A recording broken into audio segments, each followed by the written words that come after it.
बहुत ही खास मेहमान आते हैं। अच्छा बहू, जा सबके लिए खाना बना दे। जी मम्मी जी। उसके बाद श्रुति रसोई में जाकर खाने की तैयारी करती है। तभी थोड़ी देर बाद सुधा भी वहाँ आ जाती है। अरे बहू, ये तूने क्या कर दिया? क्यों, क्या हुआ मम्मी जी? तूने सब्जी में इतनी ज़्यादा मिर्च क्यों डाली? नहीं मम्मी जी, मैंने तो ज़्यादा मिर्च नहीं डाली। अच्छा ये सब छोड़, तूने खाने के साथ सादी दही क्यों रखी है? और इतनी दही में सबका काम चलेगा क्या? अरे तूने सलाद भी नहीं काटा? मम्मी जी, दरअसल बात यह है कि तभी वहाँ पर घर की बड़ी बहू रितु आ जाती है। अरे कोई बात नहीं मम्मी जी, आप चिंता मत कीजिए, मैं सब संभालूंगी। हाँ बहू जल्दी कर, वो सब इतनी देर से खाने का इंतज़ार कर रहे हैं और अब तक खाना नहीं गया। वो हमारे बारे में क्या सोचेंगे? जी मम्मी जी, आप चलिए, मैं खाना लेकर आती हूँ। उसके बाद सुधा वहाँ से चली जाती है और रितु जल्दी से दही को पतला करके उसका रायता बना देती है और सारी तैयारी करके फटाफट खाना परोस देती है। खाना वाकई स्वाद था, मज़ा आ गया। मेहमान तो खाने की खूब तारीफ करके वहाँ से चले जाते हैं। वाह बहू, तूने तो कमाल ही कर दिया, मेरा नाम बचा लिया। नहीं तो इसका बनाया हुआ खाना परोसती तो सब मेरी बुराई करते। कोई बात नहीं मम्मी जी, श्रुति अभी नई नहीं है ना, धीरे धीरे सब सीख जाएगी। अरे धीरे धीरे क्या, बिल्कुल बुढ़ापे में सीखेगी। 1 साल तो होने वाला है इसे आए। माफ़ करना मम्मी जी, मैं आगे से ध्यान रखूँगी। हाँ हाँ कोई बात नहीं। फिर शाम को जब श्रुति बाज़ार से वापस घर आती है। बहू मेरी दवाई ले आई? जी पापा जी, मैं आपकी सारी दवाई लेकर आई हूँ। अच्छा ठीक है, यहाँ टेबल पर रख दे, मैं थोड़ी देर में खा लूँगा। जी पापा जी। फिर श्रुति वहाँ पर सारी दवाइयाँ रखकर चली जाती है। लेकिन थोड़ी देर बाद नरेंद्र फिर से आवाज़ लगाता है। बहू ज़रा 1 गिलास पानी तो लाना। नरेंद्र की आवाज़ सुनकर रितु उसके लिए पानी लेकर आती है।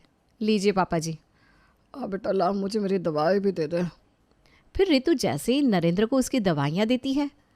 पापा जी, ये दवाई तो आपकी नहीं है। ये क्या बोल रही है बहू तू? आज ही मैंने श्रुति से सारी दवाइयाँ मंगवाई है। हाँ लेकिन पापा जी, ये देखिए बिल्कुल अलग है। अरे तूने बिल्कुल सही कहा। कोई बात नहीं, श्रुति बहू पहली बार दवाई लेने गई थी, शायद उससे गलती से ऐसा हो गया होगा। हाँ पापा जी, कोई बात नहीं, मैं अभी आपकी दवाई लेकर आती हूँ। उसके बाद रितु बाजार से सही दवाई लेकर आती है और नरेंद्र को देती है। जब ये बात सुधा को पता चलती है तो वो आग बबूला हो जाती है। अरे तुझसे एक भी काम सही से क्यों नहीं होता है? सब काम गलत ही करती रहती है। मम्मी जी, मुझे सच में नहीं पता था कि वो दवाई गलत है, मैंने जानबूझकर ऐसा नहीं किया। अरे मैंने कब कहा कि तूने जानबूझकर ऐसा किया? लेकिन तुझे चीज़ों का ध्यान रखना चाहिए। दिन में 50 तो गलतियाँ करती है, फिर माफ़ी मांगती रहती है। अरे पहले ही उस काम को अच्छे से कर लिया करना। ठीक है मम्मी जी, मैं आगे से ध्यान रखूँगी। इस तरह श्रुति से छोटी मोटी गलतियां होती ही रहती। कोई भी ऐसा दिन नहीं जाता था कि श्रुति से गलती ना हो, लेकिन हर बार रितु उस समस्या को हल कर देती थी। इस वजह से सुधा श्रुति को हमेशा डांटती रहती। फिर कुछ दिन बाद जब सुधा हॉल में बैठी थी। बहू, अरे ओ बहू ज़रा इधर तो आ। अपनी सास सुधा की आवाज़ सुनकर श्रुति उसके पास आती है। जी मम्मी जी, आपने बुलाया? अरे तू क्या करने आ गई? मैंने रितु बहू को बुलाया था। मम्मी जी, वो रितु भाभी बाजार गई है, आप बता दीजिए क्या काम है, मैं कर दूंगी। अरे ना बाबा ना, रहने दे, तुझसे तो एक भी काम ढंग से नहीं होता। मैं रितु बहू के आने का इंतज़ार कर लूँगी, तू जा यहाँ से। ठीक है मम्मी जी। श्रुति वहाँ से उदास होकर चली जाती है। फिर जब घर की बड़ी बहू रितु बाजार से लौटती है तब। अरे बहू तो आ गई? जी मम्मी जी, आज ना बाज़ार में बहुत भीड़ थी, मैं तो थक गई एकदम।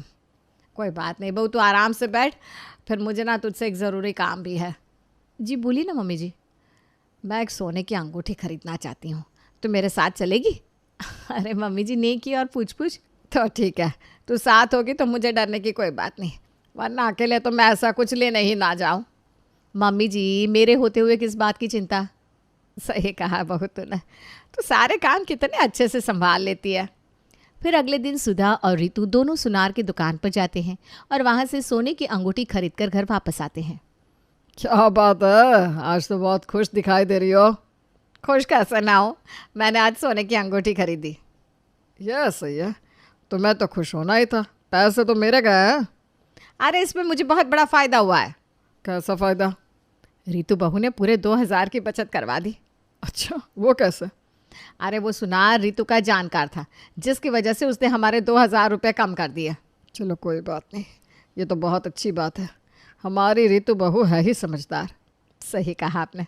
हमारी ऋतु बहू को सारी चीज़ की समझ है और सभी काम बहुत अच्छे से करती है। साथ ही इसे मोल भाव भी बहुत अच्छे से करना आता है। बस मम्मी जी, अब मैं इतनी भी कुछ खास नहीं हूँ। अरे नहीं बहू, अब से पूरे घर की जिम्मेदारी तेरी। घर का राशन पानी से लेकर सब चीज़ तक का हिसाब किताब अब तू ही देखेगी। अरे लेकिन मम्मी जी। लेकिन कुछ नहीं बहू, मैंने कह दिया सो कह दिया।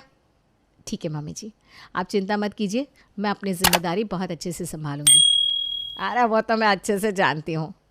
इस तरह ऋतु पूरे घर की जिम्मेदारी खुद ही संभालती थी। उसे कोई भी काम करने से पहले किसी से कुछ भी पूछने की ज़रूरत नहीं होती थी। सुधा भी हर चीज़ में ऋतु से ही सलाह लेती थी। एक दिन जब सभी नाश्ता कर रहे थे, अरे बहू तू आजकल खाना कैसा बनाने लगी है? मम्मी जी वो, दरअसल मम्मी जी खाना मैंने बनाया है। बस, अगर तूने बनाया है तो भला ये अच्छा कैसे हो सकता है? तुझसे तो कुछ भी काम ढंग से नहीं होता। अरे कभी कुछ तो अच्छा कर लिया कर। अरे कोई बात नहीं मम्मी जी, श्रुति धीरे धीरे सब सीखेगी। अरे एक तू भी तो बहू है जो हर काम इतने अच्छे से करती है, लेकिन ये तो एक भी काम ढंग से नहीं करती। ऋतु बहू, अब से खाना तू ही बनाएगी। खासकर जब भी घर में कोई मेहमान आएगा तो रसोई की जिम्मेदारी सिर्फ तेरी होगी। जी ठीक है मम्मी जी। सुधा श्रुति को डांटने का एक भी मौका नहीं छोड़ती थी। वो श्रुति की हर छोटी छोटी गलती पर उसे डांटती रहती थी। जैसे एक बार की बात है, जब श्रुति और ऋतु दोनों रसोई में काम कर रहे थे, वैसे ही सुधा को कुछ टूटने की आवाज़ आती है, जिसे सुनकर वो रसोई में जाती है और वहाँ जाकर देखती है कि एक डिनर सेट टूटा हुआ था। अरे तुझे कितनी बार समझाना पड़ेगा, तेरे तो सारे काम ही खराब होते हैं। एक भी काम तुझे ढंग से नहीं करना, घर में सिर्फ नुकसान करने पर तुली रहती है। लेकिन मम्मी जी। क्या हर बात में बस मम्मी जी करती रहती है? पहले तो गलती करती है, फिर माफ़ी मांगती रहती है। अरे कब अकल आएगी तुझे? तब ऋतु सुधा की बात को बीच में काटते हुए कहती है, मम्मी जी दरअसल इसमें श्रुति की कोई गलती नहीं है, उसने कुछ नहीं किया। ये डिनर सेट मुझसे गलती से टूट गया। क्या कहा? जी मम्मी जी, मेरी ही गलती है, मैंने ध्यान नहीं दिया, मुझे माफ़ करना। अरे कोई बात नहीं बहू, छोटी मोटी गलतियाँ तो होती रहती है, कोई बड़ी बात नहीं है। तो दूसरा डिनर सेट निकाल लियो। ठीक है मम्मी जी। ये सब देखकर श्रुति काफ़ी हैरान हो जाती है। जिस गलती के लिए सुधा अभी 2 मिनट पहले ही श्रुति को इतना ज़्यादा डांट रही थी, लेकिन ये पता चलने पर कि वो गलती ऋतु ने की है, वो उसे तो कुछ भी नहीं कहती। एक तरफ सुधा श्रुति को हर छोटी छोटी बात पर डांटती थी, लेकिन ऋतु को कुछ नहीं कहती थी। सुधा अब अपनी दोनों बहुओं में भेदभाव करने लगी थी। एक दिन सुधा बाजार से सामान लेकर आती है और अपनी दोनों बहुओं को अपने पास बुलाती है। देख बहू, मैं तेरे लिए क्या लाई। वाह मम्मी जी, साड़ी। ये दोनों साड़ी तो बिल्कुल एक जैसी है, बस दोनों का रंग अलग है। हाँ, अब त्योहार आने वाले हैं, इसलिए मैंने सोचा तुम दोनों के लिए एक एक नई साड़ी ले आओ। तुम दोनों अपना अपना रंग पसंद कर लो। श्रुति अपने लिए नीला रंग पसंद करती है, लेकिन तभी ऋतु कहती है, ओह नीला रंग तो मुझे भी बहुत पसंद था। अरे कोई बात नहीं बहू, तू नीला रंग ले ले और हरा वाला श्रुति ले लेगी, है ना बहू? जी मम्मी जी, मुझे कोई परेशानी नहीं है। देख ऋतु बहू, मैं तेरे लिए ना एक सूट भी लाई हूँ।